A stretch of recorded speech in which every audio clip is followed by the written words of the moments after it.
I am. That was too perfect. That was fucking perfect. You're getting soft, Wayne. You're getting soft. You know what? Because we usually go live, and I'm used to just being on already. Yeah, you're on all right. 12 minutes. It was too good. It was too good to be true. Just to go into. A good thing I didn't wait to the end of the show and said, "Oh shit, I forgot to hit record." Right? Yeah.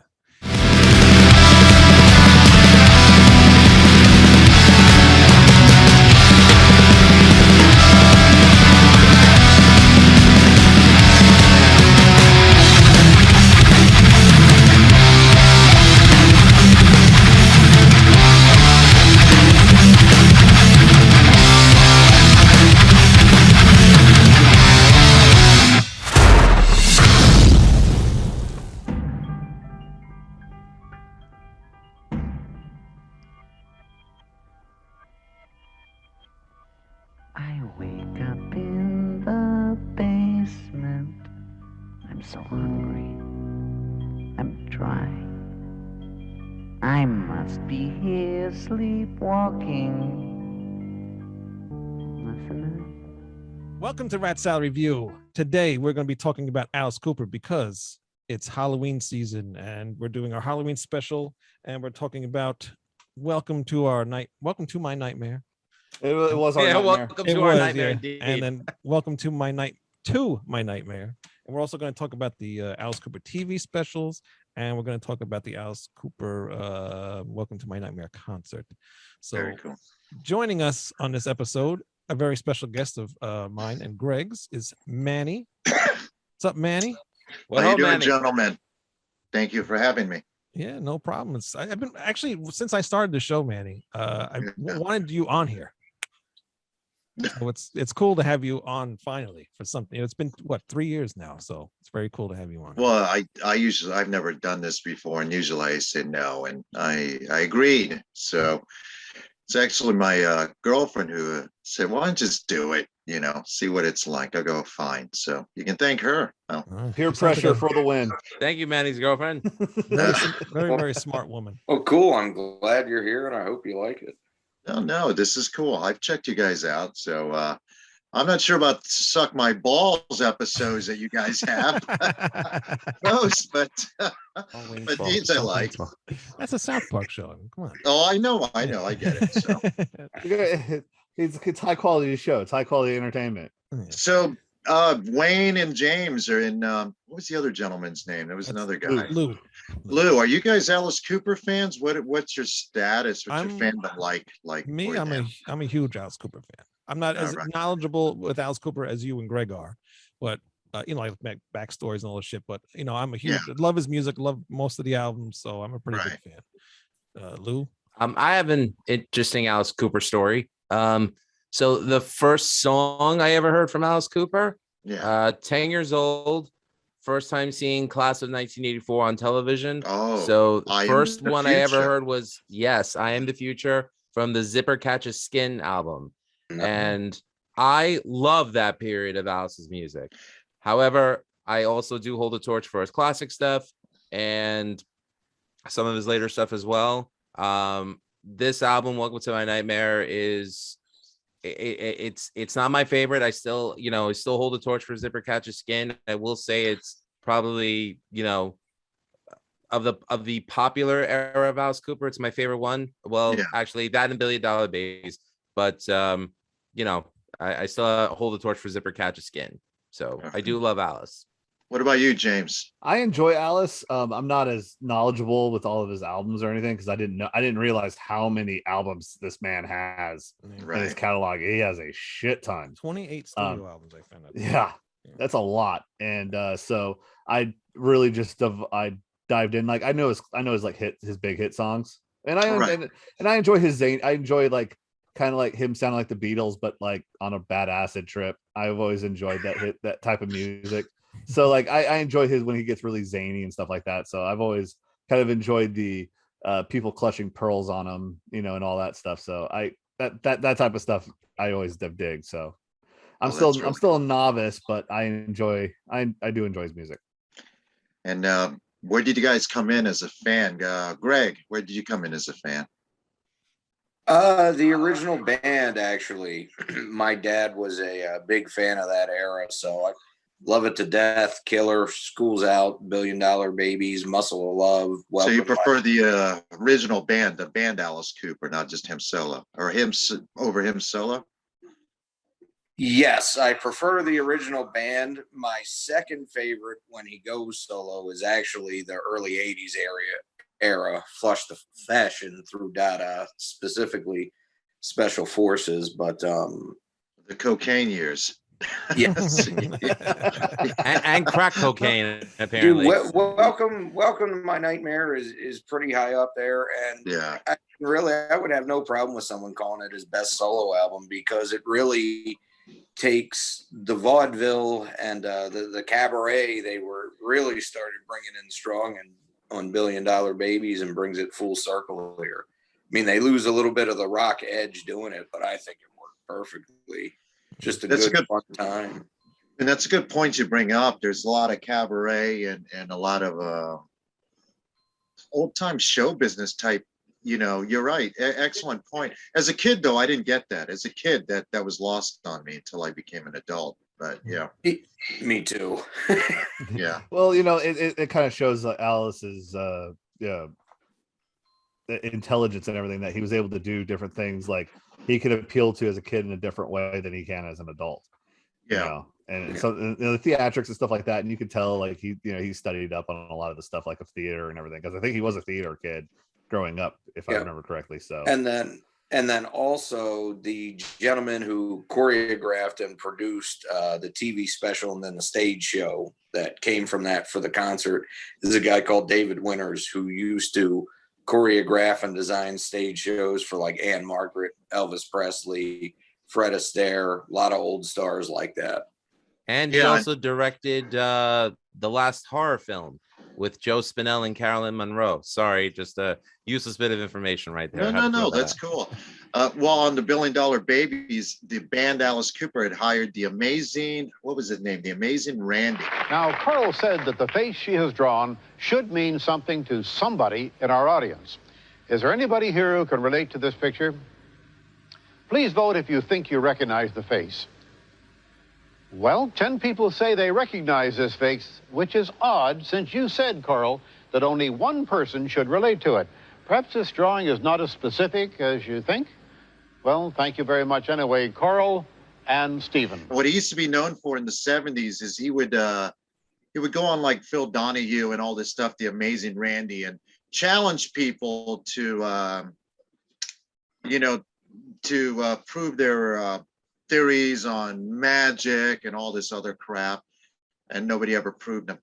Greg, did I get the name right? The Amazing Randy? I'm pretty sure that's right. Yeah. Do you know who I'm talking about, right? Yeah, I know exactly who you mean. Yeah.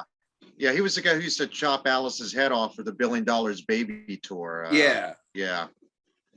So he's got a lot of interesting background. And by the way, I don't mean to dominate. Wayne? No, it's no. Hey, you're our the guest, expert. dude. I told you Good. enough. Yeah. What got you into Alice Cooper, Manny? Me? Easy. I'm sure it's no surprise the name Manny. It's a Spanish name. My parents didn't listen to rock and roll, but they used to send me to church. And during the Satanic Panic, they used to have these preachers come in and play records backwards and tell you everyone was satanic. I thought it was wonderful. Anyway. In May of 1982, teenagers of a congregation in Topeka, Kansas, destroyed thousands of dollars worth of records and tapes, which they felt contained the message of Satan. The Christian Concern sheds light on a more secular aspect of music listening. It's what you don't hear. Certain parts of the men's uniforms all accentuate the genitals of a male. Faceless creatures in robes that, to me, would, from my study, certainly symbolize druids, which, of course, go back to Satan worship. In the blood stains, there is very definitely, without any shadow of a doubt here, a face of Satan. I hope you enjoyed our episode of Trick or Treat. I need to see that. But he had his name was Billy Mayo. And he had a pamphlet of every anti-rock. I never heard rock music in my life, believe it or not, other than Elvis and the occasional Beatles or something, you know. I was like 12. and I saw the name Alice Cooper, and it said "School's Out," rebellious song. Supposedly he got his name from a witch. Blah blah blah. I thought that was great. So I go, hey, I don't have any money. Can I have a pamphlet so I can tell my friends about it? Sure. So the next day I went down the list and I bought Alice Cooper's greatest hits, AC/DC, Highway to Hell, whatever was on that list. And it's changed my life ever since. But oh my goodness. yeah. What's the best way to get your kids into metal? Tell them it's by the Dark Lord himself. Yeah. I love it. Well, you know, the satanic panic of the 80s is ridiculous. If you live through it, I think Trick or Treat the movie spoofs that, right? I have never seen that, but is that right, guys? Yes, it does. Yep. You need to watch it. It's on YouTube, and it is actually one of the more entertaining 80s horror thriller movies. Yeah, you'll ever see. With Skippy from Family Ties. Yeah. What? Yeah. With Skippy from Family Ties. He actually he's had actually a really good in career. it. He actually had a career outside of Family Ties. Prior to Family Ties. Oh. And then No. after Family Ties, Oh, no, he was went it to not? the unemployment line. Huh? No. Well, he did that, and he did a Killer Tomatoes Family Eat Friends. Ties started in '82. Trick or Treat was in '86. Okay. When he first appears on Family Ties, he's way younger, but I think remember. he This was only before me. actually in that one movie before he like retired and became a producer or something. Oh, okay. So he's a producer. So, anyone want to talk about the history of Alice Cooper that got us to Welcome to My Nightmare? Greg?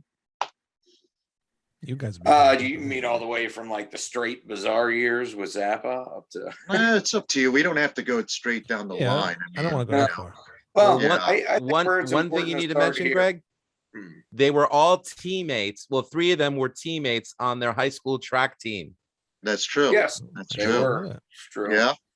Yeah, and they got the bug to perform because they did a talent show where they're miming the Beatles, believe it or not, and they got the bug to perform. And even in the early days, the band itself, it was made up of Vincent Fernay. I don't know if Neil Smith in it already. I know Glenn Boxton was not. No, No, it was Dennis Dunaway. Oh, Dennis Michael was. Smith, and Alice.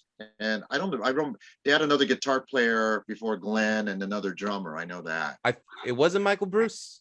No, Michael Bruce was in it, but it wasn't Glenn Boxton. He later joined within a couple of years. Yeah. And Neil Smith, I think, was the last original member to join. Yeah, he was the last one to join. That's correct. But anyway, what I was going to say about it, they had the theatrics from day one. Really, a lot of people say that Alice Cooper was influenced by Arthur Brown. I don't know if you guys are familiar with Arthur Brown is. Yeah, but I don't totally buy that because Arthur Brown didn't make a big impact in the States, really, outside of one song. I know Alice was a fan, but I'm not sure if that was, when did Fire come out? Like 67, I believe, right? Yeah, 67, 68 at the latest. Yeah. Alice was directly influenced by like the Yardbirds, the Kinks, the Stones. So they,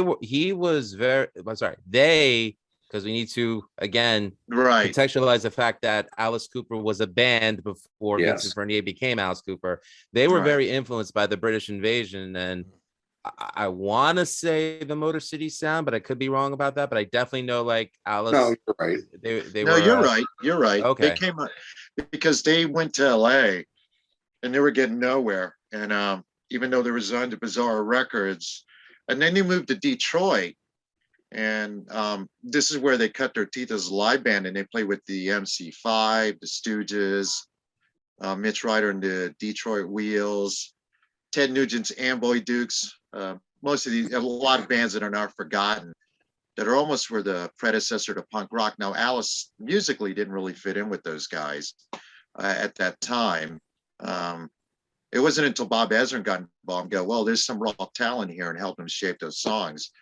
I think without Bob Ezrin, I don't think Alice, the man or the band, would have become what they've become, because they wouldn't have been able to shape, those songs that they had the ideas, but they didn't know how to write a song until Bob Ezrin came along. It's amazing. Bob Ezrin's only maybe a year or two older than Alice, or maybe even younger. I don't remember. Yeah. Yeah, I'm not sure. Yeah. I don't know. Do we want to mention the chicken story? What chicken story? Go for it. What Go chicken for it. story, Wayne? Maybe I'll remember it after you tell it, but go ahead. LA 1969. Alice Cooper's playing an outdoor, I think it was an all-day music festival. The fans are going crazy. Somebody decides, hey, there's a chicken in the audience. Let's throw it up on the stage. Alice catches the chicken, and he's like, who the heck brought a chicken to this concert? And he's like, well, a chicken's a bird. They fly. So he threw the chicken in the audience, and the audience completely tore the chicken apart. The next day, Frank Zappa calls him up and he says, did you just kill a chicken at your concert? And Alice is like, no, I didn't kill the chicken. I threw it into the audience and they killed it. I didn't kill it. And Frank Zappa's like, don't tell him you didn't kill it. Yeah, don't tell him don't tell anyone that. It's great. Were his exact words. Yeah. Meanwhile, his exact words when he signed them were, I don't get you, but I have to sign you. Where are you from? Phoenix, Arizona. Okay, that doesn't make any sense. I don't get it, but I still have to sign you. Well, if you listen to Pretty's for You, I now kind of like the album, but at the time when I was a kid, I hated it. And it's basically it says produced by Alice Cooper, but I doubt those guys could have produced a fart. I just think Zappa just didn't want any credit and just say, just to let them throw their name on there.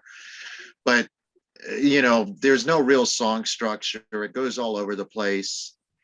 Easy Action is a little bit better because there's, but again, the band hadn't found their sound yet.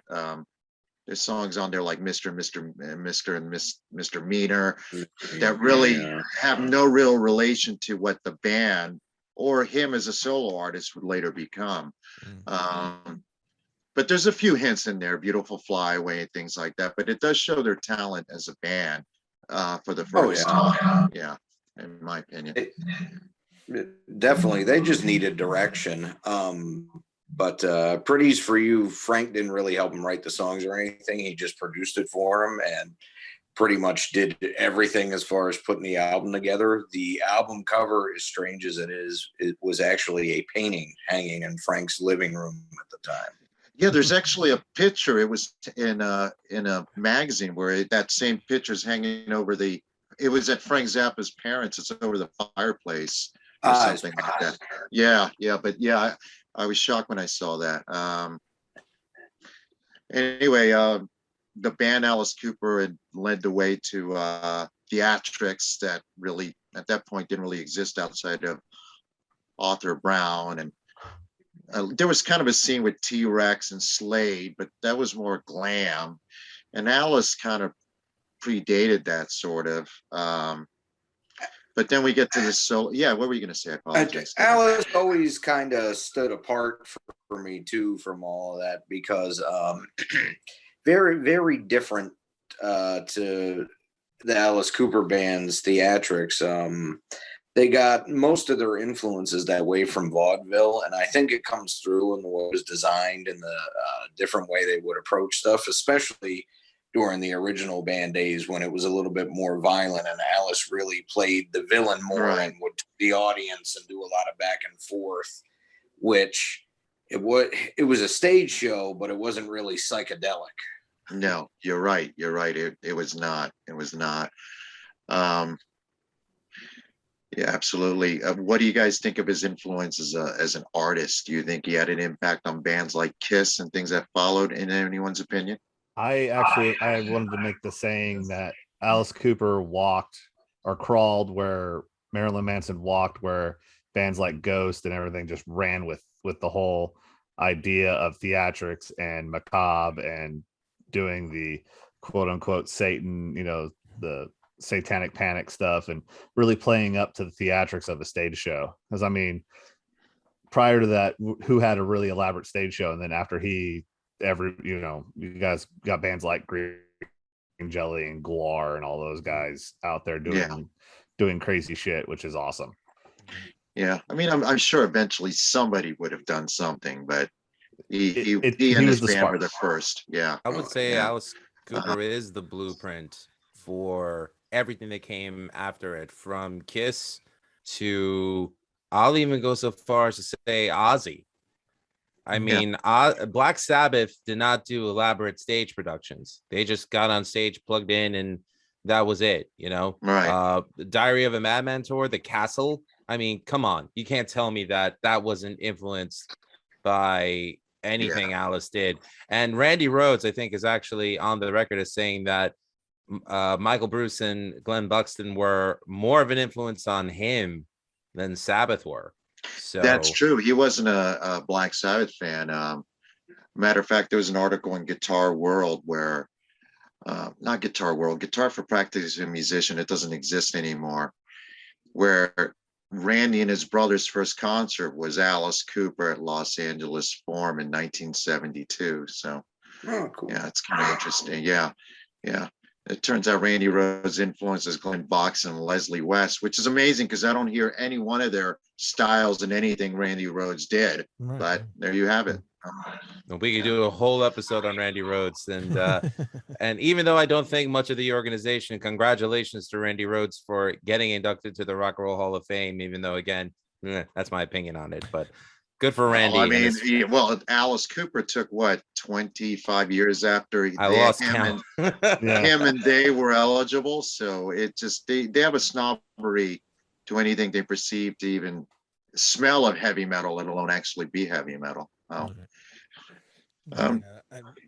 Like you guys mentioned, you know, between like Kiss, you know, being a huge influence, and then you got definitely King Diamond, you know, and and even like Marilyn Manson and Rob Zombie, you know, they're all influenced by Alice Cooper, so he did make a huge impact. Zombie does admit his influence, though, but you know, there was one incident in 1998 where on the Psycho Circus album, there's a song called "Dreaming." It is "I'm 18." Yeah, the exact same riff. Yeah, Paul Stanley of Kiss. Anyways, you're forgetting Yalu's absolute love of all things Kiss. Everything up until 2001. No, that was you draw the line. You draw the line. Huh? That's the over the line. That's where I have standards, sir. But, so why don't we just talk about Welcome to My Nightmares? So getting into. Anyway, yeah. So the big reason I picked this album in this era, you know, you had the original run of albums, and you had Muscle of Love, which is the last album from the original band where they hated each other. They just wanted to be done with it. It was real lackluster, but Alice really wanted to go forward with that sense of, again, the cabaret, which is what him and Ezrin referred to it as too, that they brought in a little bit and used on $1 Billion Babies and had a lot of fun with them, wanted to take it to the next level. So this really grew out of the frustrations and what they did with the $1 Billion Babies album, where it was Glenn Buxton had pancreatitis from drinking heavily at the time. So Steve Hunter and Dick Wagner actually play several guitar solos on that record. And so that's why Alice brought him in to solo band. Yeah, he brought him into his solo band.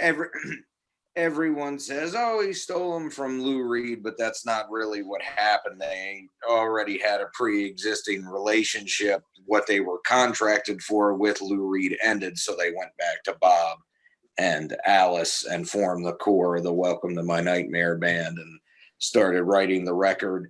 So some of the riffs and things were actually leftover ideas from what they did with $1 Billion Babies. And then there's even a couple songs that are from members, older bands, or things Ezrin was involved in producing, which I didn't write down, so I can't remember the names of right now, but I know Wayne looked it up.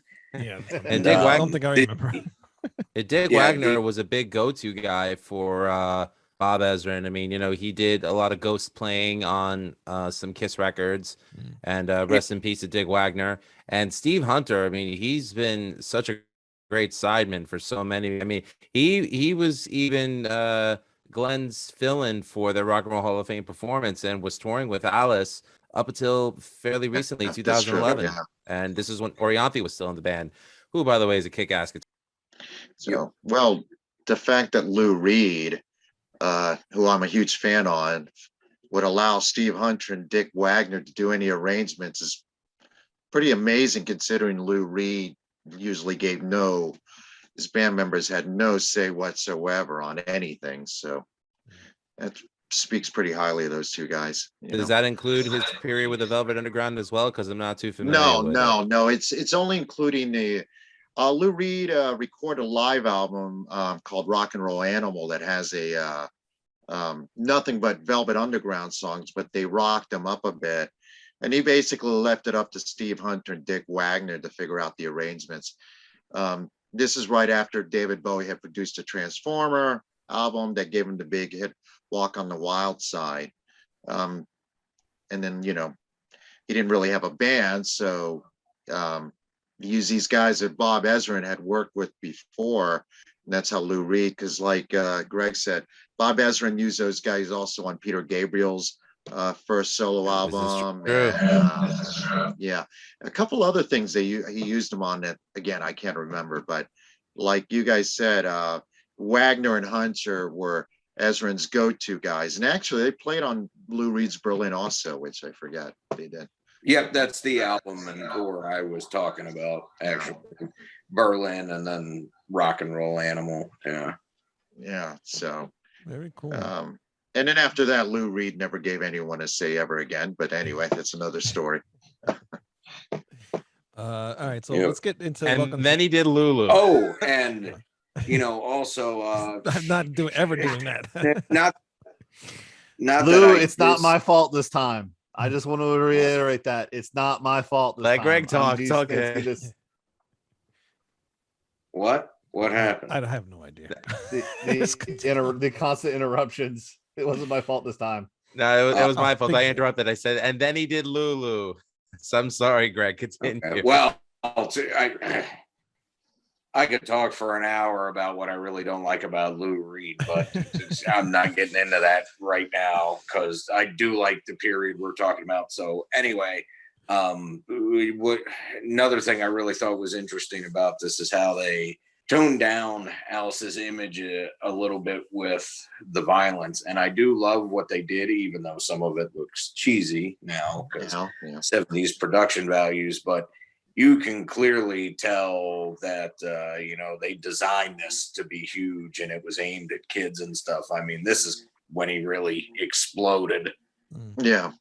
See, now you say that, but then he's got that song called Ethel, and it's basically about him, doing stuff with a dead body. I'm talking about banging a dead corpse. Yeah.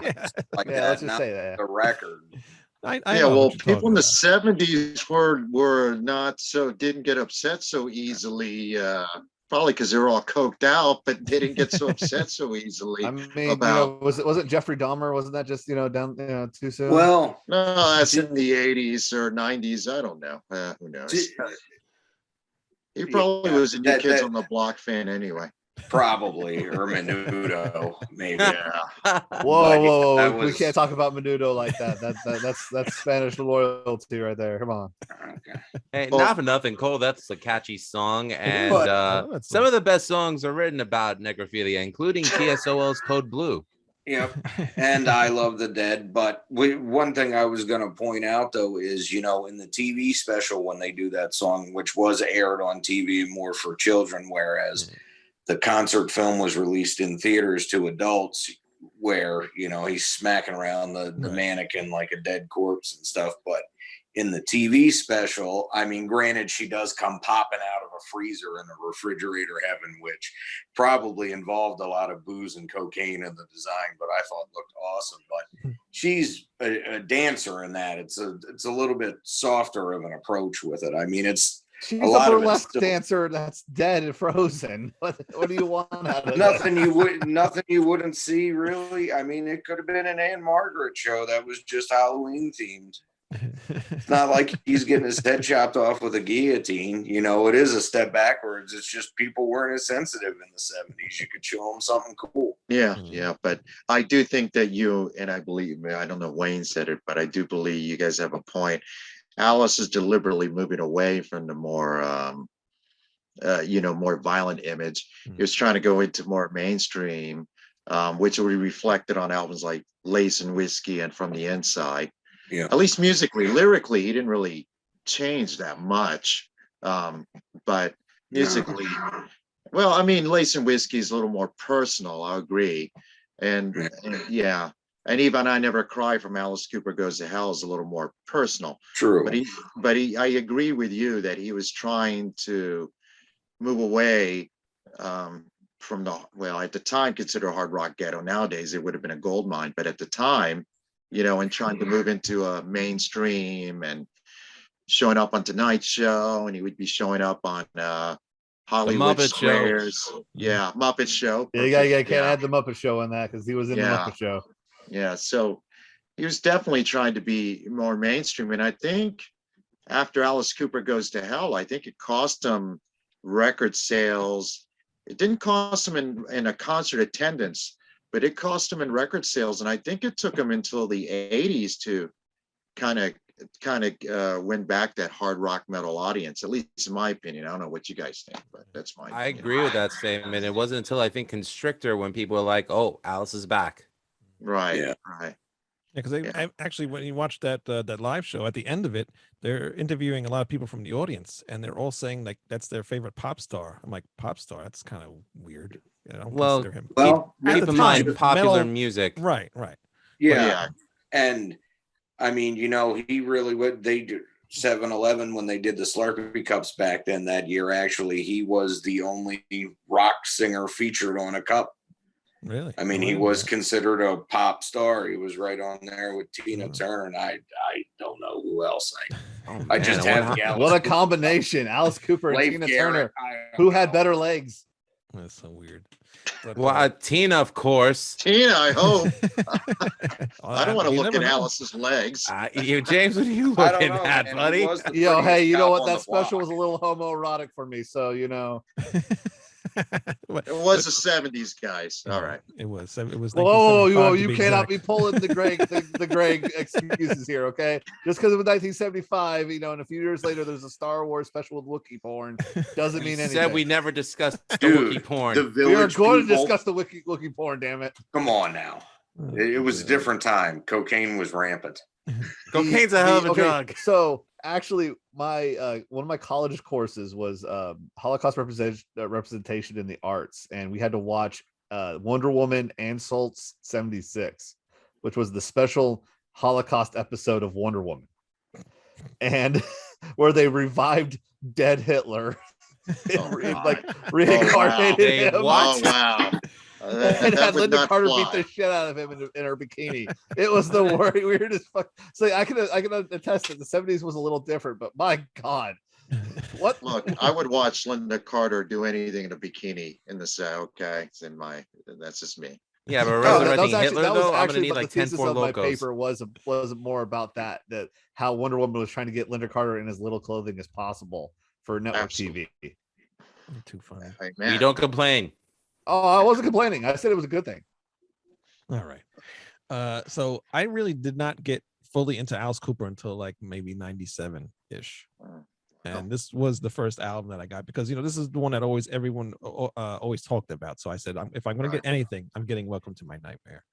And just hearing it for the first time, I loved it. I mean, it was weird because, you know, at that time I wasn't really into like the orchestral stuff with like rock music and type things, and like Welcome to My Nightmare with all the horns and stuff like that. It was kind of, you know, it didn't really catch on to me for a while.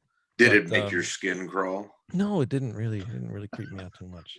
But the rest of the album, like it rocks. Like Devil's Food, that's awesome, and Black Widow, which Rat Salad Review and Friends recorded. We did a killer cover of that. We did. Yep. Do a very good cover. So anybody go check that out on our YouTube. And I was enjoying the album because it was like the Beatles but having a bad acid trip. It was like kind of like a Scooby-Doo spooky Beatles episode almost. Right. Sometimes some of the songs.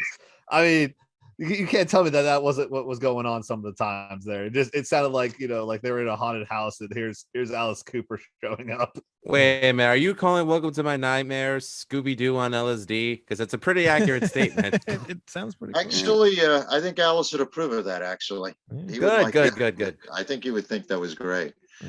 But that's one of my favorite songs now, is Welcome to My Nightmare. And, same here. Yeah. But some folks is cool. It's got that cabaret type feel. Love to it. that song. Yeah, And, absolutely. Favorite part of the special, that synchronized skeleton dance. Amazing. I'm gonna Yeah. get on that later. Oh God. Yeah. And then Only Women Bleed. A friend of mine, he always used to rave about that song, like how good it was. And yeah, that's just an awesome song. I enjoyed it because I think it's Spousal funny because it's like abuse. right during that whole time of the women's liberation movement, is going on. That's probably like one of the And first songs, talking about that. So, Yeah. And ironically, the feminists at the time said that it was an anti-woman song. Meanwhile, if you listen to what the lyrics is about, it's about how women get mistreated by some of their boyfriends. It's about abusive relationships. I don't know. Yeah, so it's like, Alice is pleading support for them, but instead they're just like, Alice Cooper's misogynist. Give me a break. Yeah, but every hard rock band of that time, if you read Rolling Stone review on Black Sabbath, Led Zeppelin, Aerosmith, Kiss, name them. They're all horrible. They're the worst piece of shit. Their music is garbage. Then you look at now, Rolling Stone magazine, 50 years later, suddenly the very people they praise, but right. That wasn't unusual. And as a matter of fact, there's still a snobbery toward it, which one of you alluded to about the Rock and Roll Hall of Fame, about that music. That was me because I can't stand them. We've apologized for the Rock and Roll Hall of Fame on numerous occasions. No apologizing for them. Department of Youth brings back like the old school type Alice Cooper band type feel to it. So Yeah, that's a pretty good song. Cold I think he actually called that like a School's Out Part 2. Yeah. I got a lot of School's Out vibes when I heard that song. I was like, oh, it's another School's Out song. Yeah. He probably was going for that vibe. I mean, he's got the kids singing and all of that. So yeah, I can see that. Yeah, I can see that. And then Cold Ethel we talked about. It's another really good one. Years ago, I played this at work today. I play this all the time. I played this album so many times, but nobody seems to remember that I play it. I don't know why. Because I love this album. Are you like the foreman at your job? Is that why you're allowed to do that? No, we can do anything at my job. Oh, nice. Yeah, just as long as you're doing your job and getting it done, nobody cares. But I was the a-hole blasting Nile when we were working on the flight line. So good idea. But I played this again today, and so many comments. Are you listening to like the Muppets over there, or what the hell are you listening to? I'm like, no, it's Alice Cooper. The Muppets. And if it was the Muppets, what's your point? I know. Yeah, differences. Right. Hey, Jim Henson in the 70s was the shit, man. Holy crap. I know. But like I understand with hearing like the organ and then the Alice making the weird voices and stuff like that. But I love it. I love that kind of stuff. It's very theatrical. And then getting into Steven and everything. I mean, just the way he tells that story, and his mother's calling him and everything. Just it's awesome. And The Awakening's okay, and Escape. We even talked about that earlier in the messenger group or whatever. That was actually not even an Alice Cooper song. It was from another band. What was the band's name, Greg? Was there Hollywood Stars? Oh, that was written by Kim Foley. That's why. Yeah, Kim Foley co-wrote that, and then Alice, put his own spin on it. But it's originally written by Kim Foley, and of course, Kim Foley later became known for managing the Runaways, if you can call that managing.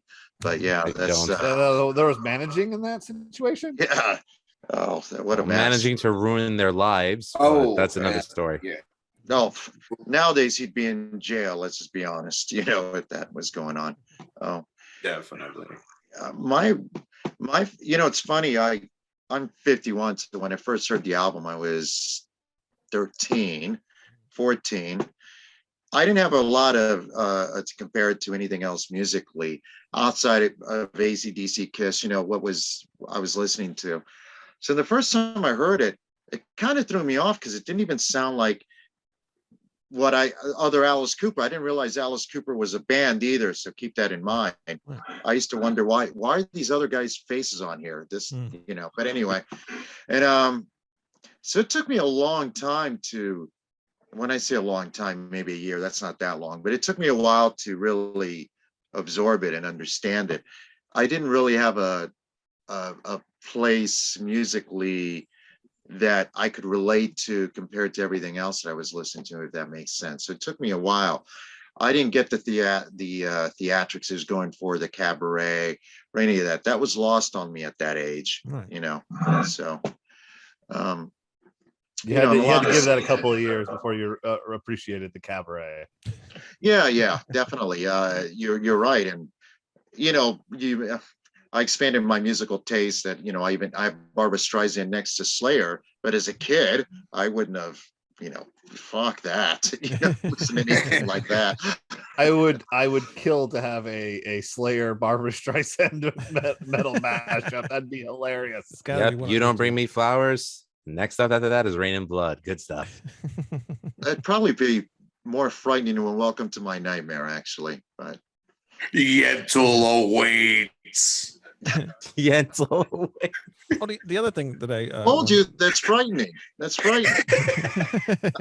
The other thing I wanted to mention on this album too is Alice did a lot of different vocals. Keep cutting Greg off. He did, but before I forget again, I've tried to say this twice now. Only Women Bleed was the other song that was brought in from another band. Dick Wagner originally wrote that for his older band, The Frost. Right. And Atlas took it, retitled it, and completely rewrote the lyrics, and they updated the arrangement a little bit. Yeah, that song dates to the late 60s, I think that song dates to, right? 68, yeah. Yep. Yeah, I've got the Frost album, and it's not bad, but now that song's not on there, but like you said, it was an idea. But again, when you listen to these guys individually outside of Alice Cooper, you can see what Alice the man brought to the table. And Wayne, you're about to say something. I noticed Alice did a lot of different things with his voice on this album. Like in Welcome to My Nightmare, he almost sounded like Jim Morrison from The Doors. He had that like deep voice. I don't know if you like. A little bit. Yeah, I agree. Yeah. I think at around that time he took a little voice training too, probably at the urging of Bob Ezrin. But yeah, you're right.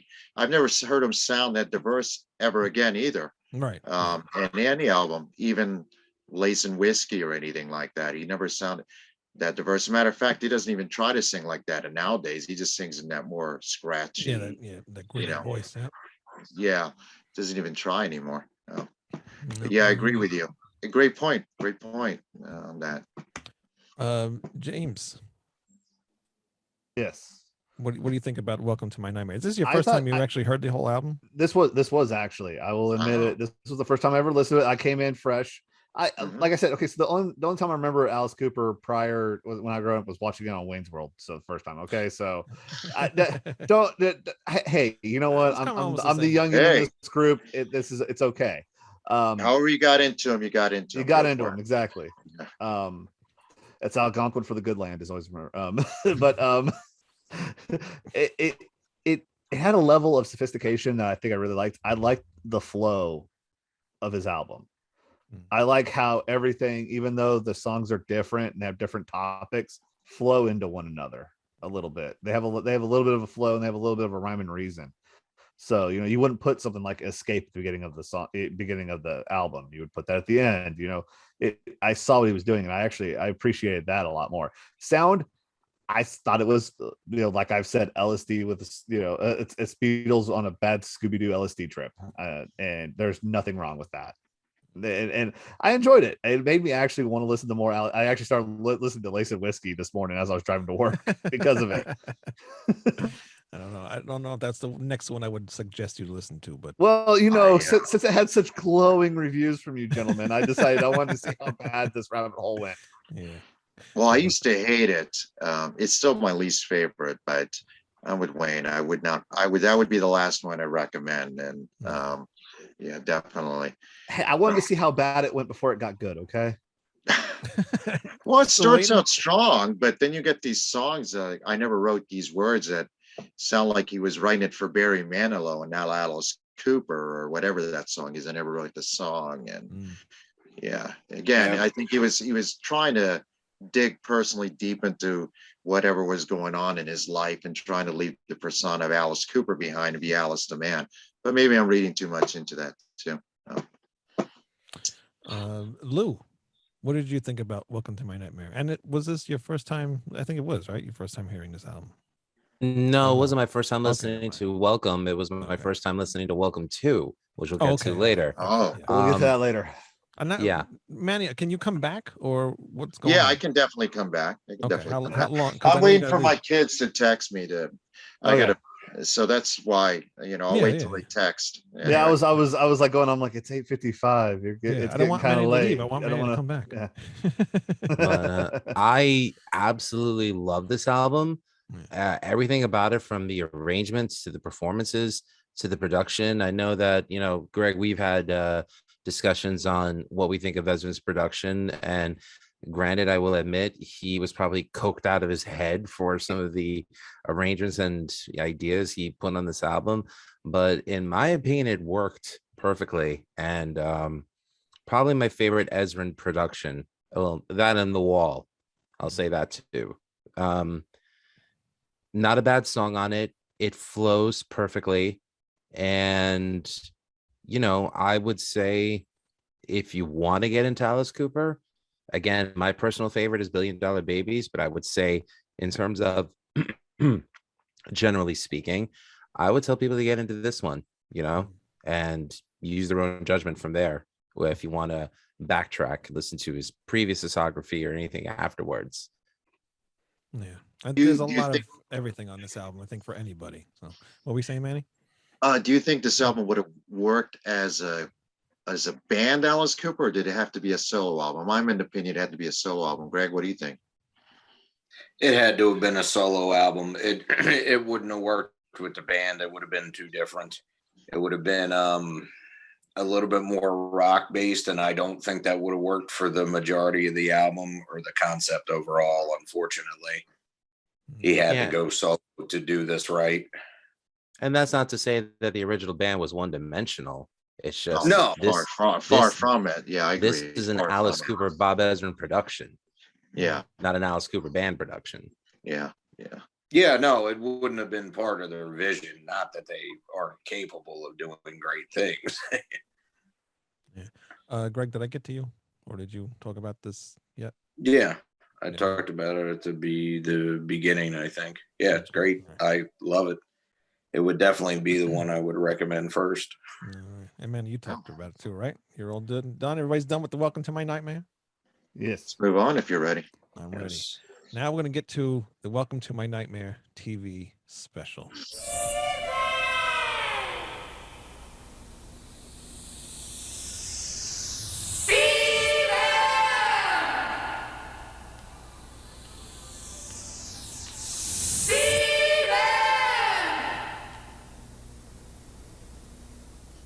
Guest star in the great Vincent Price. Oh my! That was the other thing I forgot to mention. Hearing Vincent Price's voice on the album was really cool too. He always scared the shit out of me, with because I didn't hear this till '97, so I really didn't know he was on this album. Yeah. But he with Thriller, that scared the shit out of me. So hearing him on here just gave me those feelings again, being a kid and hearing that voice. This was first, not Thriller. I know. It was first. But I heard Thriller first, dumbass. So having Vincent Price here also brings Greg's point up, where Alice is kind of going back to the old school 50s, 60s, even 40s actors. So that also brings up his point. It's deliberately over the top voiceover, So yeah, definitely. Cool. I really enjoyed the campiness of him in this, because it was very, very campy, and I enjoy it when someone's gonna go ham. Just unleash it. Just go all out, because it's hammy, but it's fun because he is such classic Hollywood guy. Yeah, it works. I just imagine Alice and Ezra just sitting back there, just having a great time. Probably just talk, Vince. Just let them go. And I just imagine it was probably really cool to watch. Yeah. Oh, I'm sure. As a matter of fact, they got on so well and had so much fun and would hang out. I could see them going out to dinner in those tuxedos, those white satin ones from the Skeleton Scene. That just seems like something they would do for a laugh. It would be funny to have the whole scene with prior to the Black Widow during the TV special, him like just Vincent Price in his Dracula costume carrying freaking Alice Cooper by the chain neck. oh, slave boy. Alice, you darling little boy. You darling little boy, come here. I don't like spiders, I don't like witches, and I don't like you at all. Little boy, remember our bargain. Yeah. Spiders are such endearing little creatures, very much like you. But before I show you my most renowned prizes, do tell me, are you pleased with your excursion so far? I mean, you're not afraid, are you? Well, why? So Wayne, what do you think of the TV Oh special? my God. I think I saw this TV special when I was younger at some point, maybe like bits and pieces of it. And because I was watching this and I remembered a couple of things here and there. I definitely remember the Vincent Price stuff, but I did not expect it to be this, I don't know the word for it, flamboyant maybe? Homoerotic is a good word. A lot of dancing going on, you know, and I know it's 1975, but there's a lot of dancing and stuff going on. I'm not really into the dancing movie type things, so that I'm not too crazy about. But you know, seeing the songs put to like almost like a music video type thing, and each song has their own like little music video. That was kind of cool. But I don't know, these big creatures like I mentioned earlier. The one guy that comes out, he looks like the guy from Eddie from Iron Maiden, you know, because now I know where Iron Maiden must have gotten his head from, you know. But he's got a leaf belt on. He looks like Eddie is a wooden right. And then he strips that off into a freaking Speedo while dancing. And pirouettes away, very elegant. And sachets and pirouettes away. Exactly. That's what. Oh, sorry. And then another dancer comes out like a baked potato on top of her head or something, a weird snake looking thing. I don't know what the hell that was. Now, weird. my dad had this on tape, and the first time I saw this, I was probably about 8 years old, and I thought it was great. I thought it was a movie. You know, it was awesome, all the costumes and everything at the time. So I still like it to this day, but I can recognize how campy it is. But I have one thing. Awesome. I have one thing to ask. Did the TV in the 70s have people that would pre-watch this stuff before putting it on air? Because between this and freaking Star Wars holiday special, was quality control not a thing that someone would have gone? It's not a thing now. This is true. This is true. I mean, you're complaining about standards and practices in the 70s. It's shit today. It's true. It's just like some of the stuff. Like the thing that drove me nuts was during Every Woman Bleeds, the constant repeat of the single pirouette from the woman just on repeat. Constant. Right. Yes. It's the same fucking pirouette. Again, it's not long enough. Again. But Lou, you were going to interrupt me when I said Eddie from Iron Maiden. What were you going to say? I know that's not where they got it from. Okay, then I'm not going to bother. Sorry, go ahead. I know that's definitely not where they got it from. It just looks like Eddie. But yeah, like you mentioned the woman bleeds thing. That's kind of crazy. At some point, I just drifted off. I couldn't watch some of this. My wife sat down to watch it with me, and she lasted about 3 minutes. She's like, "I can't take this no more." Hey guys, I have to go get my kids. I'm gonna log back in. I'll message you, Wayne. Thank you for having me. And, Manny, pleasure. Thanks, Manny. I'll try to come back on. Thank you, guys. All right, cool. Hopefully, we're still here. All right. See you in a little bit. Bye. But yeah, my wife, she lasted about 3 minutes and she was done. So everyone has to see the brilliance of cold methyl and refrigerator heaven. I tried to get her to stay, but there was just no way. Even I almost didn't want to finish this. Cold Ethel was kind of risque with her dancing, though. I mean, she was showing a lot of hip action in that bad boy. Yeah. Hey Wayne, at least your wife sat through 3 minutes of it. Mine didn't even want to watch it. Oh no, my wife kicked out immediately. She was like, "Nope." My wife didn't either. She didn't want to watch it at all, but she thought it was like a documentary. And then I put this on. She's like, "This ain't a documentary." I'm like, "No, well, it could be in context, but I mean, contextual. I mean, but actually, first I put on the concert, and then I'm watching. I'm like, "What the hell's going on here? What's all these things dancing?" I said, "Wait, we got to watch the TV special first, and then maybe this will make sense." Yeah, I think I made that comment. Maybe. I had not watched the TV special yet. That was all my comments from the concert. I'm like, "What the fuck is going on here?"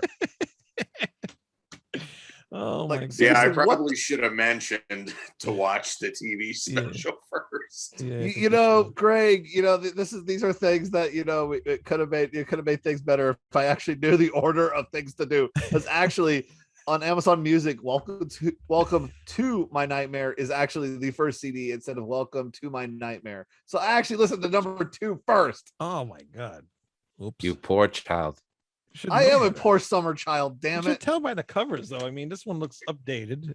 That looks like him now, and this is him from 1975. I mean, as him not knowing who it is, though, he just looked welcome to my nightmare. So I totally. All I've heard is freaking Alice Cooper's greatest hits. I haven't actually went into deep dive into his albums. I know, but it also tells you the date too on the bottom of the. Yeah, I was on driving. All right, what do you want from me? And multitask. I can't look down and actually look at the small little pictures of that while I'm driving down Interstate 40 in Knoxville, Tennessee. Well, you haven't lived until you tried. So Lou, what do you think about this TV special? Poor James is getting hammered. In more ways than one. Yeah, I was gonna say, what's in that flask he's got there? It's spiked eggnog season, boys. Oh, Merry Christmas. What did I think of it? Okay, so my perspective of this is different. I absolutely loved it. I know that Alice himself he said that Groucho Marx was one of his best friends, and I loved the Marx Brothers film. James, you and I have a similar simpatico for the Marx Brothers. Yes. And, that includes their first 5 films for Paramount and their musical comedies for MGM. So seeing it kind of reminded me, I'm like, you know what? This is what happens when Alice Cooper goes Groucho Marx. Like you think about it, like the MGM stuff. And I love that period. What's wrong, James? I'm laughing. I'm enjoying that. I never thought about that. No, thanks. Okay. So I really enjoyed it. It's cheesy as hell, but I love pizza, and so no big deal. I loved it. I gave it a 10 out of 10. I'm not going to insult the guys. I mean, James, it's fine for you to say that it's homoerotic.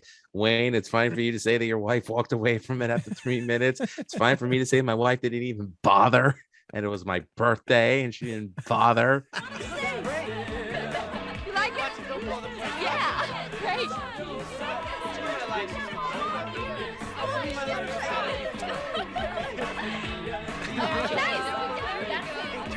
I'm saying homoerotic in a thing. He's being very inclusive. It's not a negative thing. Yeah, but in the 70s, the whole ambiguous, androgynous type thing that was popular. I mean, David Bowie. I mean, there you go. Yeah. The glam rock stuff. So, and a gay man designed and choreographed the whole thing too. So, and Vincent Price constantly calling him little boy, little boy. I thought it was.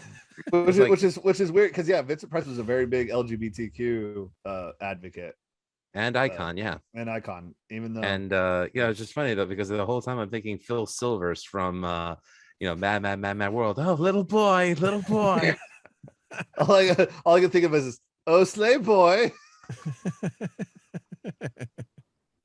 George, I love the Black Widow segment though. The whole speech he gives, that's just classic Vincent Price there. Oh, that's a cool sequence. Oh, it's so good.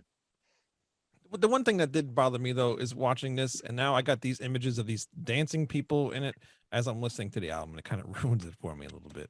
Oh, come on though. Yeah. But with Steven, the white suited guys with the Alice mask on, that's creepy as fuck. The carousel. It is creepy. It fits the theme perfectly. Matter of fact, honestly, the only thing I would change about it, even though I know the songs are in the running order that they do the videos for, but to keep the theme and the feel of it consistent, I honestly would have switched Department of Youth to the end, because I mean the way he's dressed, everything just kind of comes out of nowhere. Musically, it follows Cold Ethel because it's supposed to, but I really think they should have made that the end video of the special. Although I kind of enjoyed Escape being and all that being the ending of it. So I mean, not just because I love the misadventures of Shit Man, the Cyclops guy there.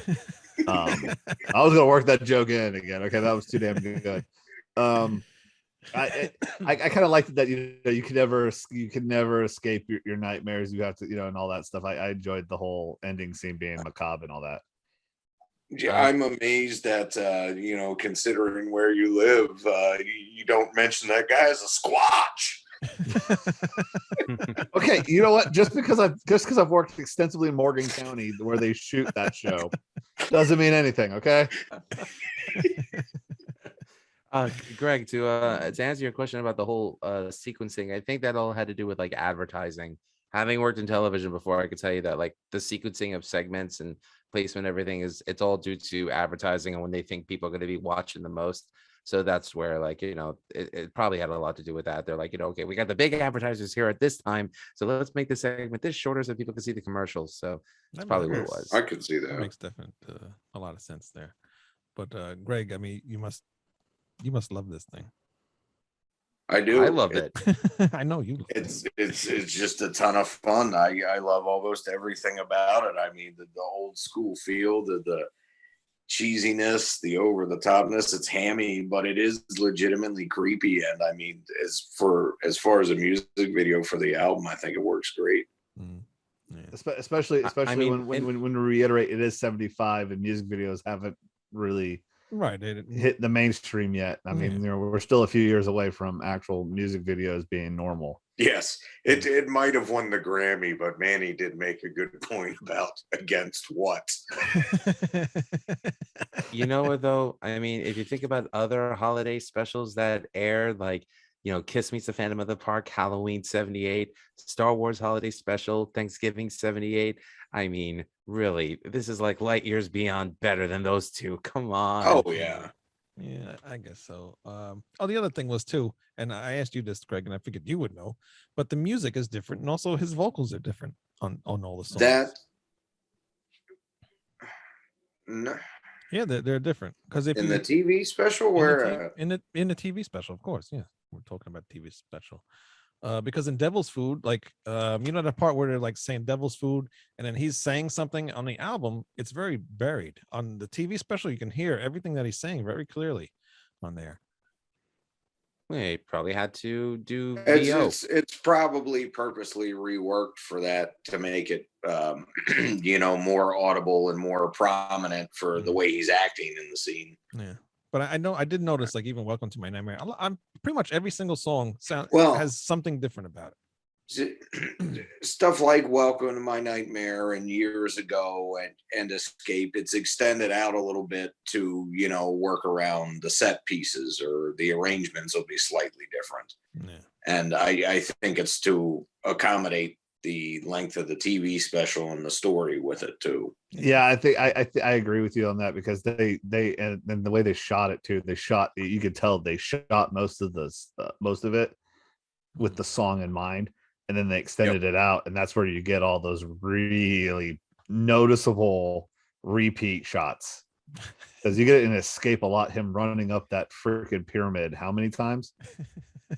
That one, and then what is it, during the Awakening, when they do like a clip show of stuff from the special, that you were saying, that constant pirouette over and over and over. It's on Every Woman Bleeds too, so yeah, it's bad there, and it gets worse.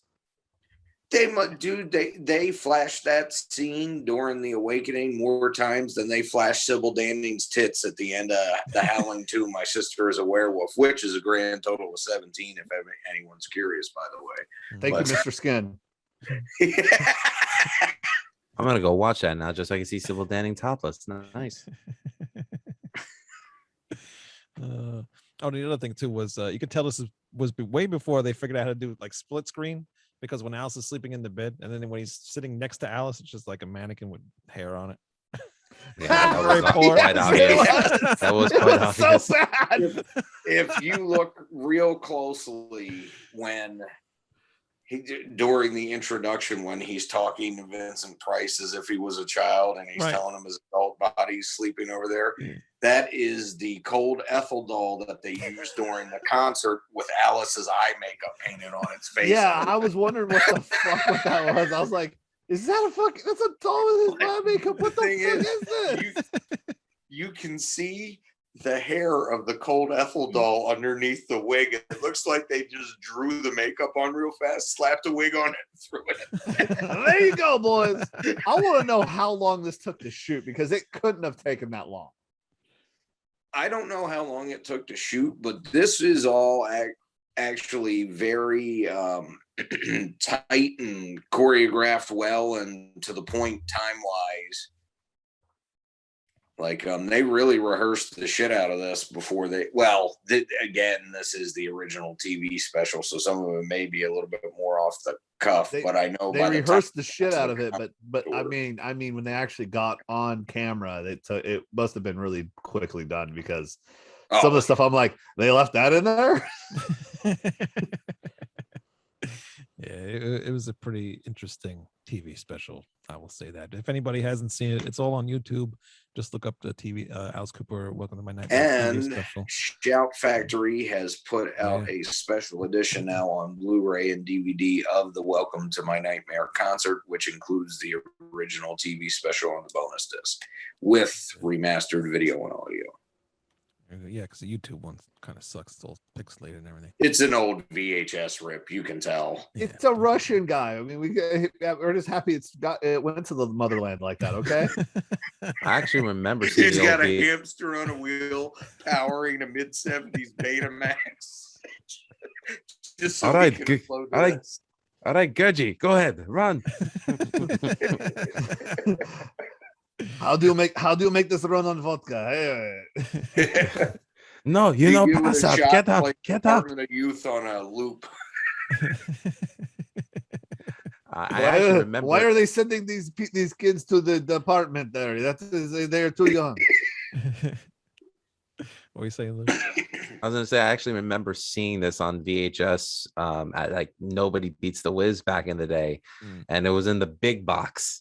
So when it was in the big box, you knew that this was your atypical, form of entertainment. And goddamn is it. But I still love it. Okay, you're gonna have to explain this to the kid who grew up in Nevada and Tennessee. That I don't understand this Wiz. Nobody beats the Wiz. Nobody beats the Wiz. The Wiz is now 10 great superstores with the opening of its newest store at 12 West 25th Street. Nobody beats the Wiz on this sharp VHS VCR unbeatable at $269. On a Gold Star 19-inch color TV unbelievable at $188. Or this Sony stereo cassette Super Walkman unmatched at $69. Nobody beats the Wiz. Nobody beats the Wiz. Big box VHSs were like basically like your cheaper or low budget or B movie type stuff, and like you didn't get like you remember what a VHS tape looks like, right? Oh, of course, yeah, I had VHS, yeah. So it wasn't the slide through; it was like the big box. So it was meant to enhance the look of like the lower budget B movie type stuff. This used as a marketing sell point. It was designed, in to make it more visible in rental shops, because a lot of the movies were low budget or some had been released theatrically and had been flops. So it's basically a form of advertising to get you to rent the movie more so they can make some more of their money back. You could have found them next to your trauma films and next to your Italian horror films. So that's why you know about it. Anyway, of course I do. Well, yeah. For me, we didn't have a lot of that because we just had we didn't even have a Blockbuster till later in Northern Nevada. It was all mom and pop shops. So the Wiz was awesome. I love the Wiz. I miss my old VHS mom and pop shop. Those are great. There is still one in some remote parts of Tennessee. They rent movies. It's the freaking weirdest thing ever. All right, we're moving. Let's go. I missed that shit. Welcome to My Nightmare, the concert. 1976 concert, right? Yep.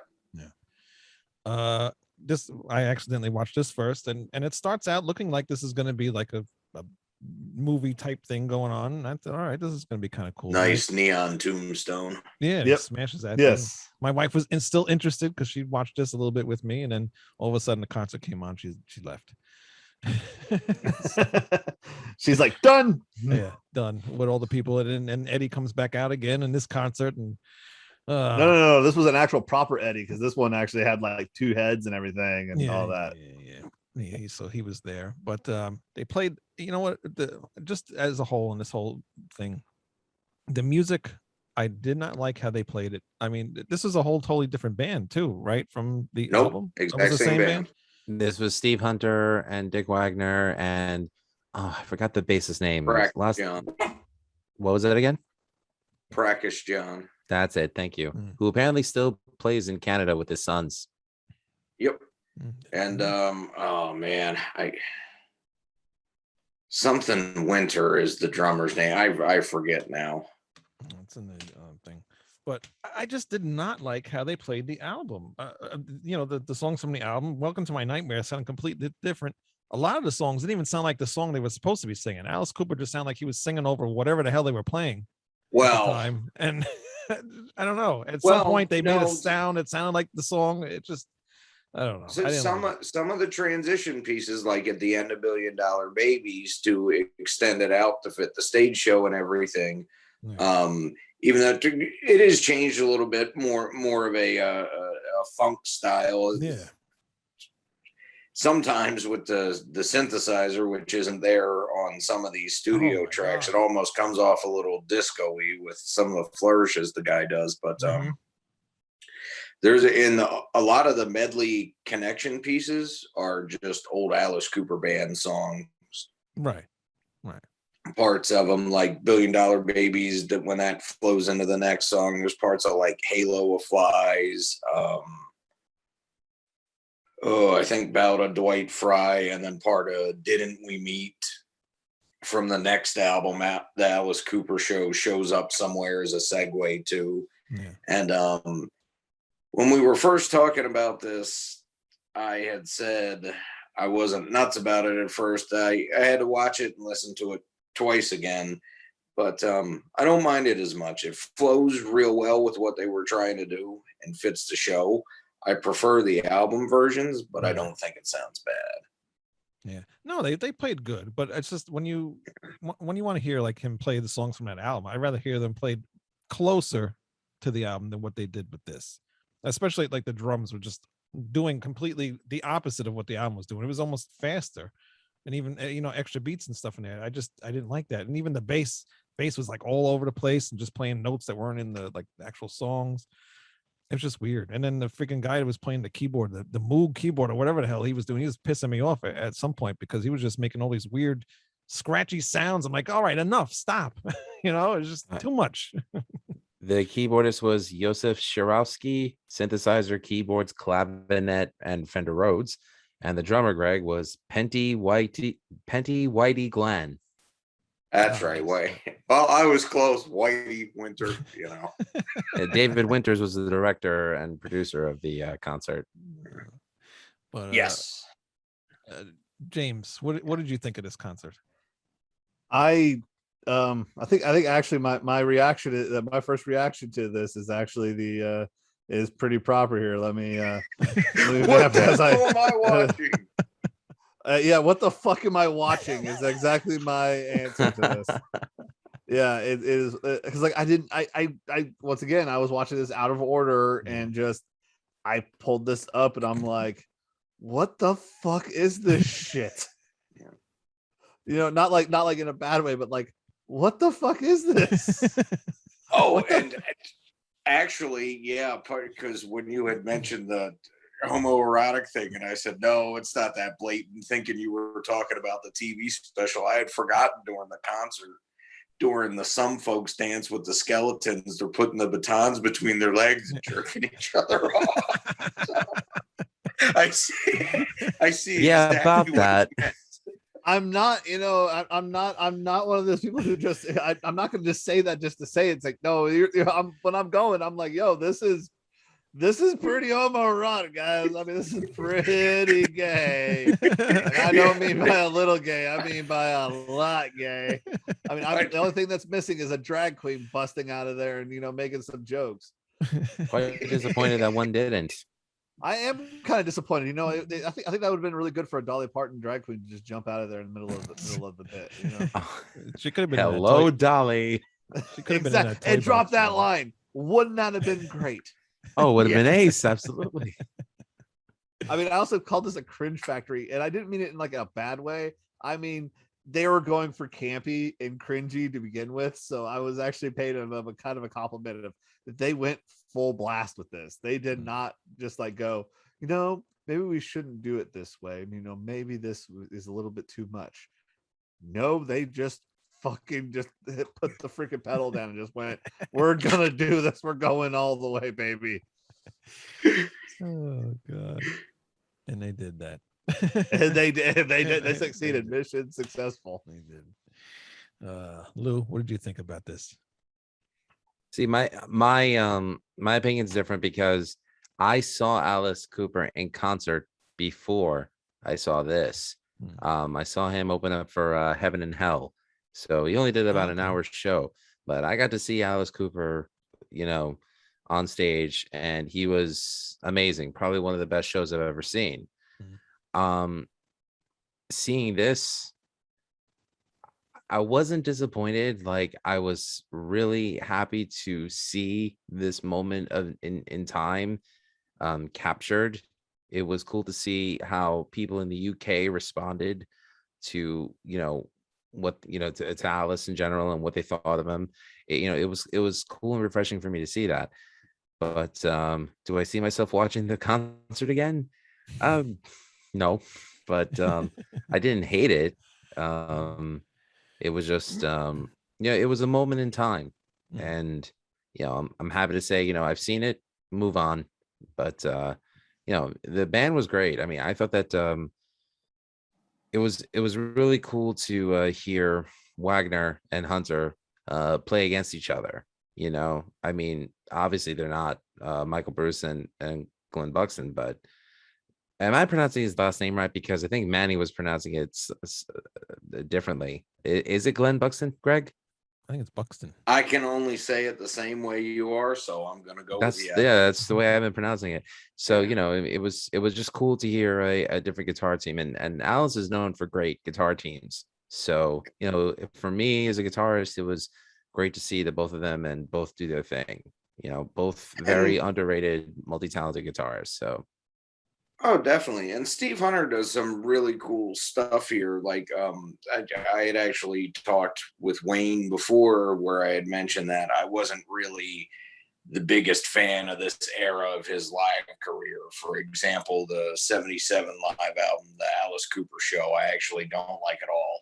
I don't like the way the band changed up the songs. He's way drunker than he is in this particular video, and he just sounds so lethargic on that. But it's hard to explain how they changed the sound and the arrangements. It works here, I think, because they rehearsed it so much and thought it out so much more. Not that Madhouse Rocks tour from the Inside wasn't a big production, but this sounds like Alice Cooper. A lot of that stuff so much wouldn't. There'd be things added in on the drums like disco beats, and it would just be off. But they're real on in this concert, and I really enjoy how they play here and enjoy the performance. Yeah, it seemed like the performances after this, it seemed like his performances were more medleys than like full songs. And I can't stand it when bands do that. Although everything has a much looser feel. Yeah.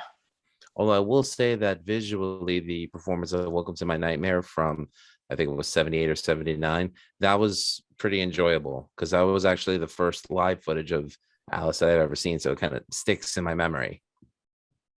Yeah, the Madhouse Rocks tour for From the Inside, the stage set is awesome. The whole thing looks really cool, and they do that. That's the concert I'm talking about. That the video you're talking about is from. But just you're right. It's medleys because it's parts of other songs, and they run them in together. It works here with the segues how they do it because it works in the context of it, but. I don't like what they would do later on because they'd shorten songs or they do that. And it just had a loose feel to it, but it wasn't good improv. Kind of. I could agree to that. Yeah. And then there was a lot of like jam sessions on this too. I thought like too much. I forgot where it was. In between. I'll tell you where that was. That was the cocaine speaking. No, Devil's Food into Black Widow, and then there was one before that though. I think there was one before that. It was just they was doing one song, and then it went off into like this whole other thing, and then after that, I think it was the medley.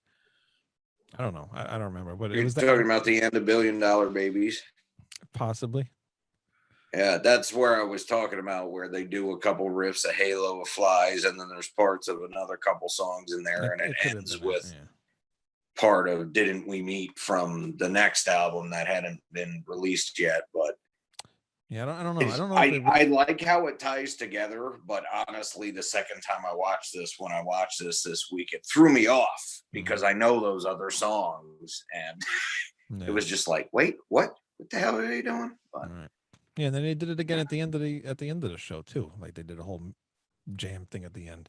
So it's like, enough with this, you know.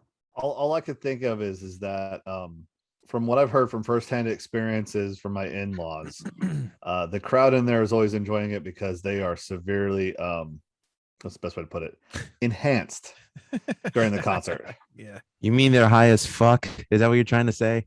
My mother-in-law allegedly didn't know which way was freaking up driving back to their house after, to go to take care of them, to go back to and she got to the house, like she didn't even recognize my wife, my now wife. she was that gone, dude. So from what I heard, it's a wonderful time going to go see them. Very interesting. Well, my first time seeing Alice Cooper was actually for this album, Welcome to Number 2. Wow. Oh boy, segue time. Yeah. I was very excited when they announced this album coming out because I loved the first Welcome to My Nightmare, but every time every time a band goes and tries to do a part 2 of an album that wasn't really meant to have a part 2, it kind of sucks. And unfortunately with this one, yeah, it kind of sucks. There's a couple good songs. I mean, I Made It View is okay, but it's just like a slow opener song. I like Caffeine, and then after that, like Caffeine. Yeah, after that, this album pretty much just takes a shit for me. Runaway Train was okay, but I hate those trainy type songs. I mean, we talked about when the Blue Oyster Cult, the new one, came out, and they had like a train song on that one too, and I didn't like it. And this reminds me of that song. But see, I actually like that one because I thought Vince Gill really ripped it up on the guitar solo. So isn't the original band on that song? Yeah, but Vince Gill's doing the guitar solo. Okay, yeah. He does 2 guitar solos on it. Say what you will, he's a really good guitar player. Yeah. No, I'm fine with that. But, Glenn was the primary soloist. Yeah. I mean, I thought Last Man on Earth was a really fun song. Yeah, I no. Yeah, no.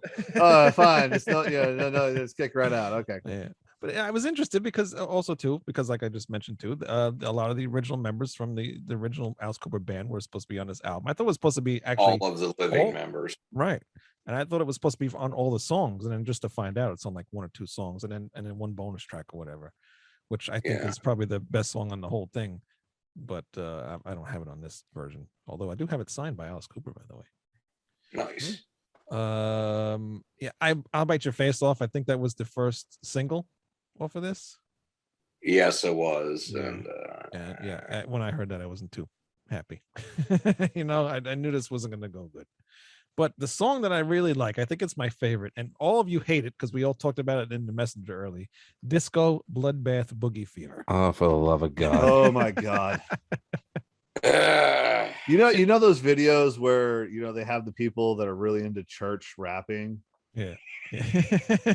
I caught a lot of those vibes when he I caught the vibes from that, but what it also made me think of, because some of what is being rapped is so inane, it also made me think of Jones Barbecue and foot massage. It's just like foot massage, like a mini mall.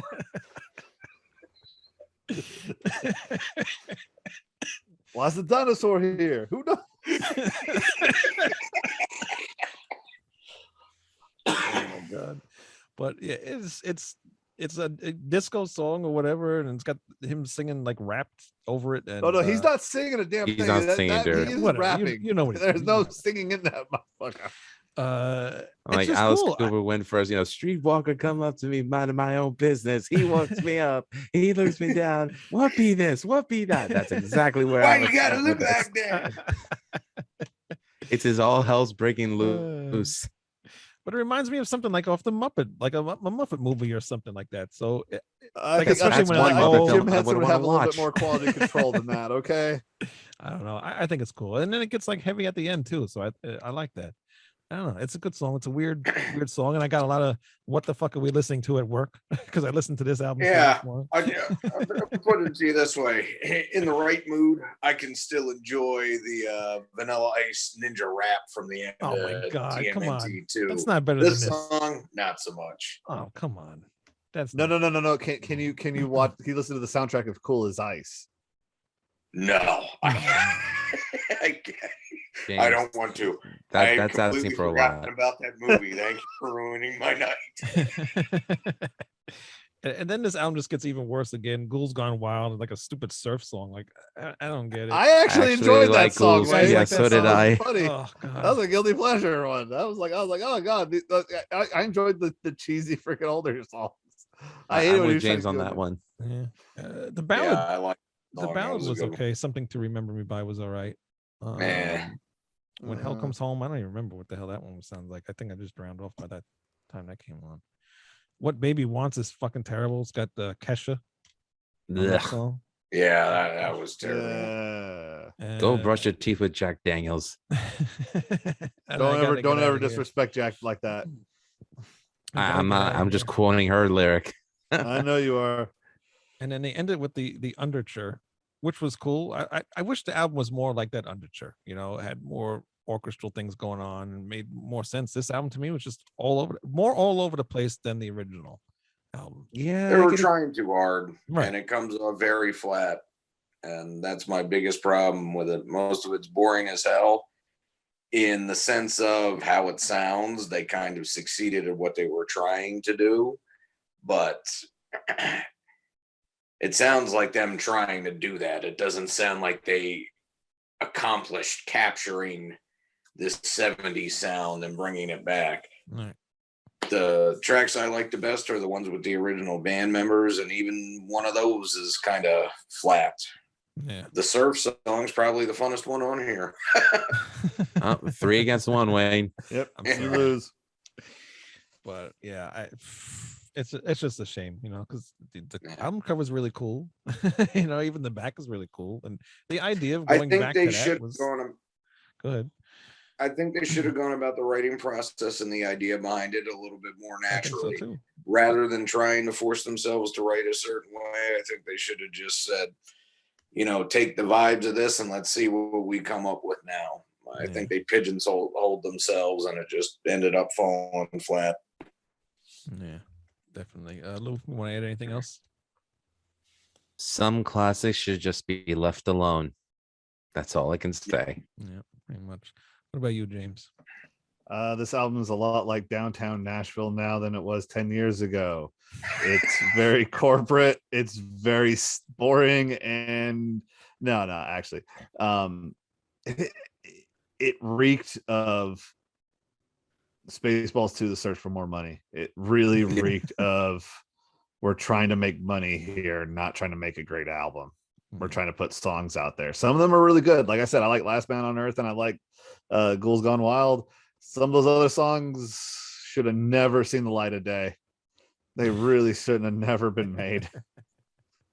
The Kesha thing is a musical abortion.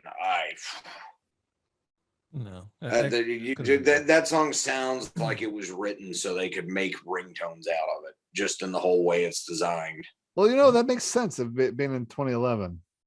Yeah. Makes a lot of sense. It was probably a Vine song. Who knows? Yeah, I think Kesha was actually at like her biggest point of popularity at come 2011. Yeah. So, you know, right. I could see them having her on as like a cash cow, but no cash. Nah. No, none. Greg, you want to add anything else? Nope, not really. Yeah, there is. Although, you know, I love Alice Cooper, and this honestly was probably my biggest disappointment going through his records. Like, Lace and Whiskey's weird. It's all over the place. From the Inside's weird. Goes to Hell is weird. Trash. Most of it isn't exactly my favorite, but at least all that shit was honest. Yeah, right. Yeah. Even the early 80s period was honest. I mean, I do hold the torch for that era because it was just honestly on a lot of cocaine. Yeah, but on cocaine, but I love the music. Me too. I think that's a lot of his best stuff right there.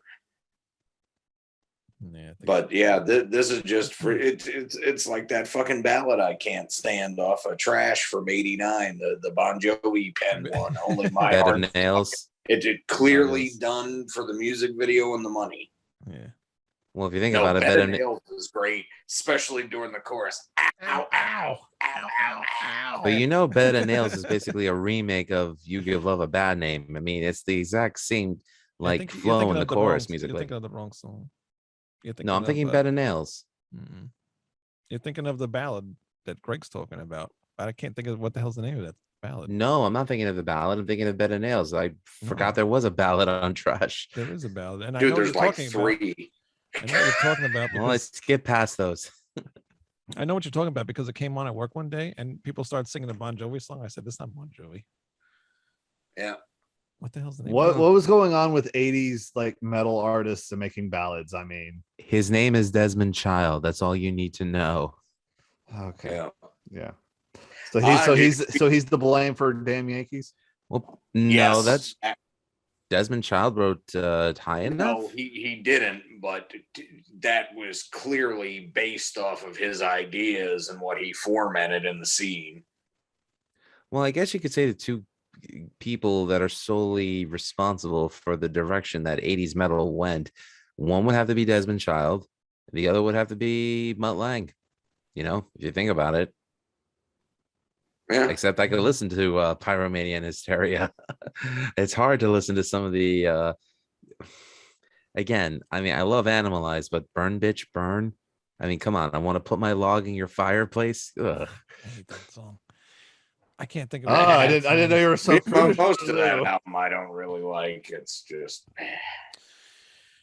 all right, well, that's Alice. Oh, Cooper. way to end the show on such a high note there, Wayne. Yeah, I know, I'm sorry. But hey, we do have a Halloween playlist. We're not going to go over the songs because first of all, this shows went pretty long already. And we kind of didn't all get the songs on ready for the list. And also I haven't finished my list yet. Yes, I know. Yeah. Thank you. I sent mine before we went on air.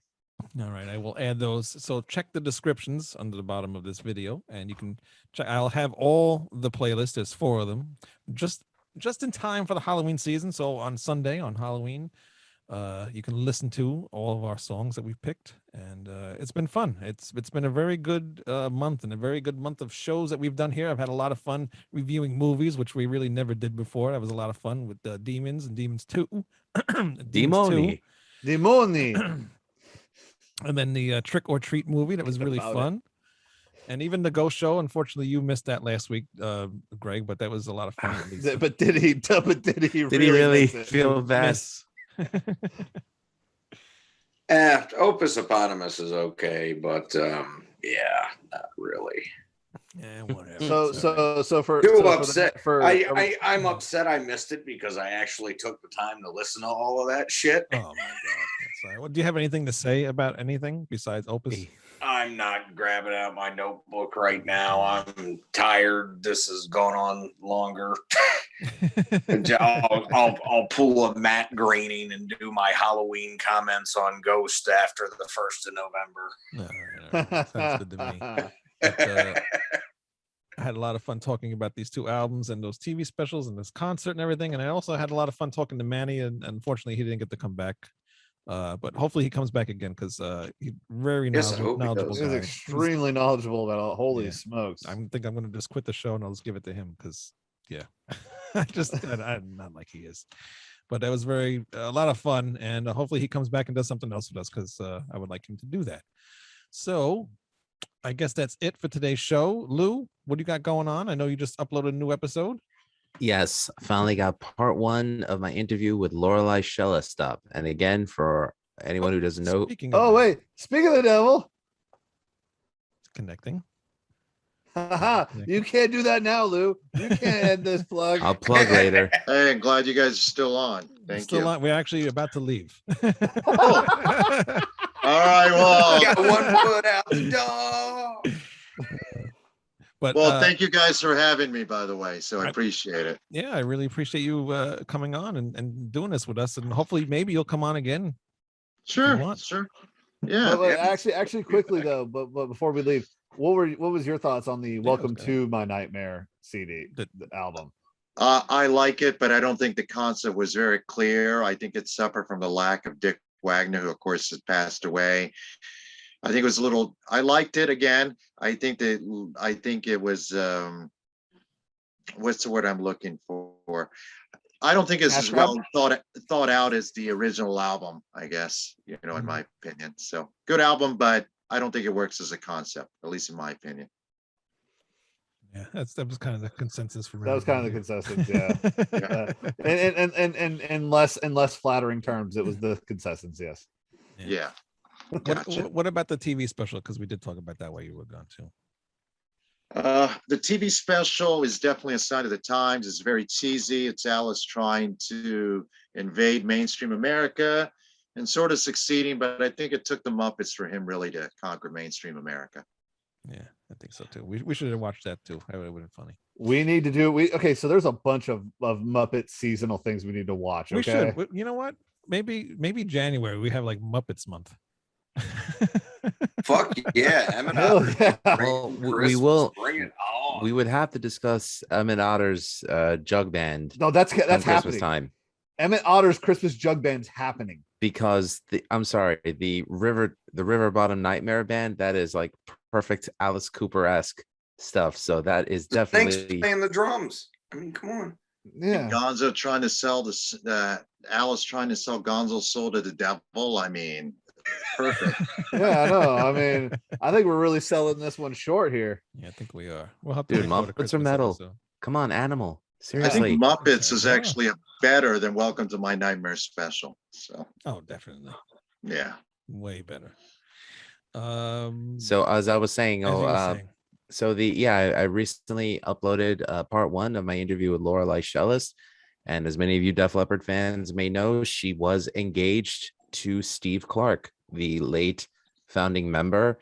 Me and my friend Denise Escobar from the AVG podcast, we had a wonderful time hanging out with her.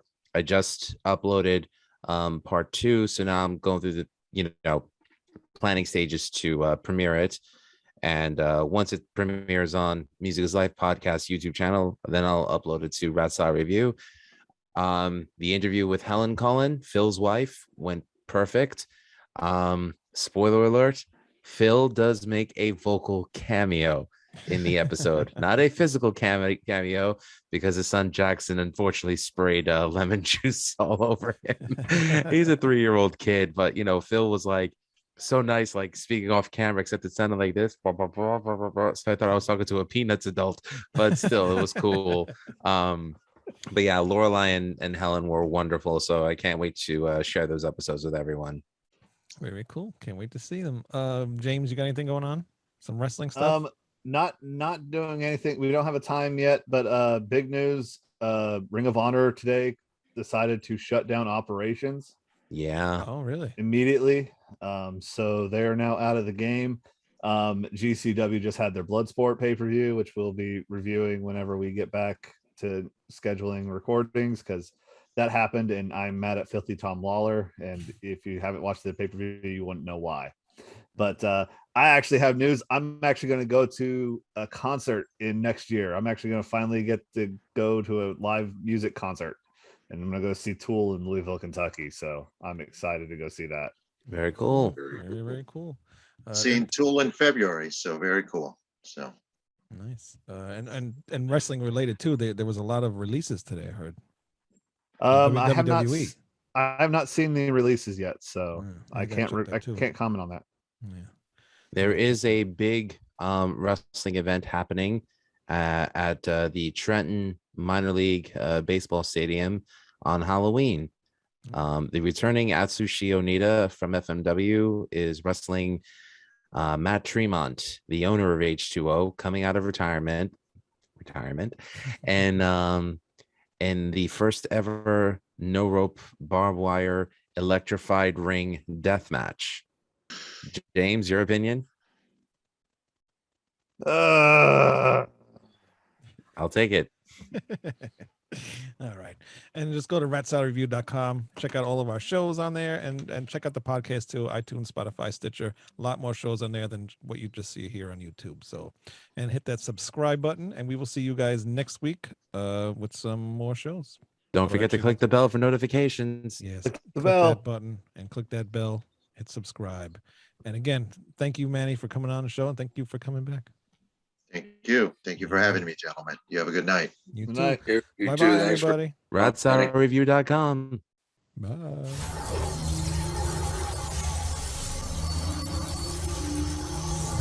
Bye.